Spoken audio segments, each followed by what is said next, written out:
Most travelers have never been to the Yukon, but beyond its empty highways are mountains without crowds, rivers that run for hundreds of miles, abandoned gold rush towns, and some of the last truly wild landscapes left in North America. And very few people ever make it this far. The Yukon doesn't announce itself. It doesn't need to. It simply exists, indifferent to whether anyone is watching. What people think the Yukon is. When people think of northern Canada, they often imagine endless snow, freezing temperatures, and complete isolation. And to be fair, parts of the Yukon can feel exactly like that. It's one of Canada's least populated regions, a place larger than many countries. It's one of the most spectacular wilderness regions on Earth, a landscape of mountains, rivers, forests, and valleys that stretch far beyond the horizon, layered with geological history that predates human civilization by millions of years. And the deeper you travel into it, the more extraordinary it becomes. Because the Yukon doesn't reveal itself all at once. It unfolds slowly, quietly, rewarding those willing to stay long enough to pay attention. The Alaska Highway, the road into the wild. For many travelers, the Yukon begins with a road. The Alaska Highway. Built during the Second World War in just 8 months, it stretches through some of the most remote landscapes in North America, cutting through boreal forest, crossing mountain passes, and following river valleys that had never seen paved roads before. Hours can pass without seeing another vehicle. The forests seem endless. Spruce and pine stretch in every direction, broken occasionally by rivers that appear and disappear before you can fully register them. The mountains rise unexpectedly from the horizon, as if placed there without warning. And the journey itself becomes part of the experience. This isn't a destination that reveals itself quickly. The Yukon rewards patience and curiosity. Kluane National Park. In the southwest lies Kluane National Park, one of the largest protected wilderness areas in Canada and part of a UNESCO World Heritage Site that stretches across the border into Alaska. The mountains here are enormous, rising to heights that dwarf most of what exists elsewhere in the country. Glaciers spill down enormous valleys, moving imperceptibly slowly through terrain that has been carved by ice for thousands of years. And some of the largest ice fields outside the polar regions are found here, covering areas so vast that the only way to understand their scale is from the air. The scale is difficult to understand even then. Everything feels larger, older, and far more remote than many travelers expect from a place they can technically reach by road. Kluane sits at the intersection of geology and silence, the kind of place that makes human timescales feel irrelevant, where the mountains were here long before anyone arrived to name them and will remain long after. This is where the Yukon begins to feel truly wild. The ghosts of the gold rush. The Yukon was once at the center of one of history's great gold rushes. In the late 1800s, following the discovery of gold in the Klondike region in 1896, thousands of prospectors traveled north searching for fortune. They crossed mountain passes in winter.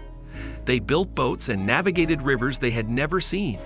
They arrived in waves, driven by stories of unimaginable wealth waiting in the ground. Entire towns appeared almost overnight. Today, traces of that era remain. Wooden buildings weathered by more than a century of freeze and thaw. Historic streets that still follow the original survey lines. And abandoned mining equipment scattered across the landscape, rusting slowly in valleys where no one passes anymore. The gold rush may have ended, but its stories still shape the Yukon, defining how it sees itself and how the world occasionally remembers it exists. Most travelers never reach the Yukon, but those who do often discover something completely different from what they expected. Not just wilderness, not just cold, but a place that operates on its own terms, indifferent to trends and tourism infrastructure. If you enjoy destinations beyond the obvious, this channel is built for that. A land ruled by wildlife. In much of the Yukon, nature still determines the rules. Grizzly bears roam enormous territories, covering distances in a single day that would take a person several days to walk.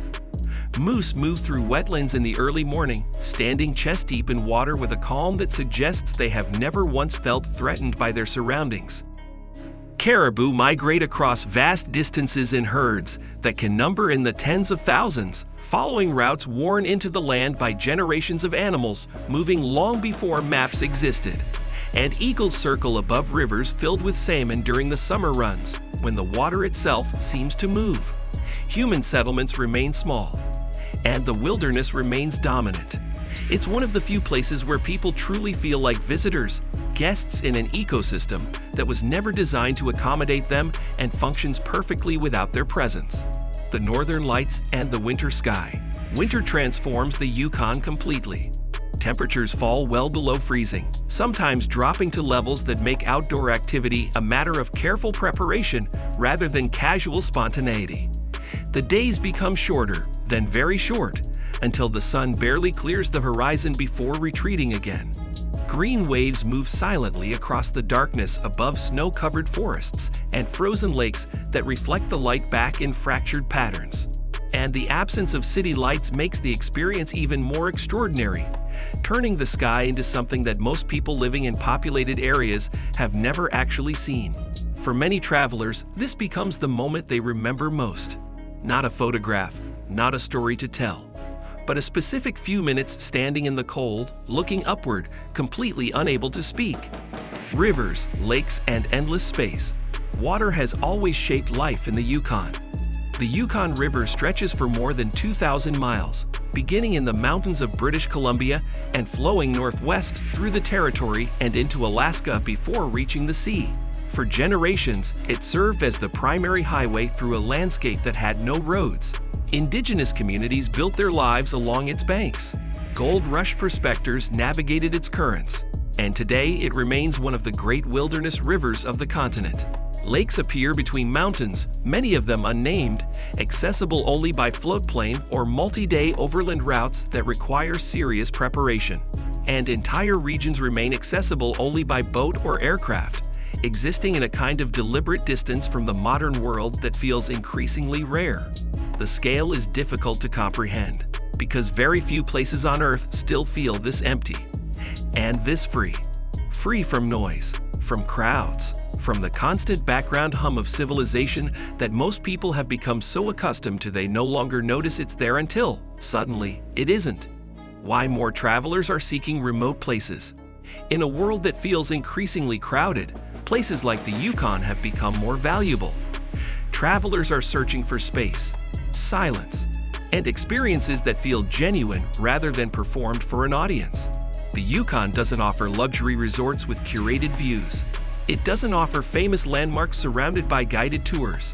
It doesn't offer the comfortable predictability of well-worn tourist infrastructure. What it offers is something much rarer, and for a growing number of travelers, that has become the most valuable thing a destination can offer. Who this side of the Yukon is for. This side of the Yukon is for travelers who don't need crowds. For people who enjoy long roads that disappear into the distance without signage or certainty about what comes next. For those who find something clarifying and quiet rather than overwhelming. For people who understand that some of the world's greatest destinations aren't the busiest. They're the wildest. The ones that ask something of you in return for what they offer. Patience, preparation, a willingness to be uncomfortable and still find the experience worthwhile. It's glaciers, gold rush history, wildlife, endless forests, and landscapes so vast they make the modern world feel very far away. A place shaped by forces that operated long before humans arrived and will continue long after. And once you experience that silence, you realize how much of it has disappeared elsewhere, how rare it has become, and how important it is that places like this still exist. Subscribe for more journeys beyond the tourist version. If you could experience one part of the Yukon, what would it be? The northern lights, the mountains, or the endless wilderness?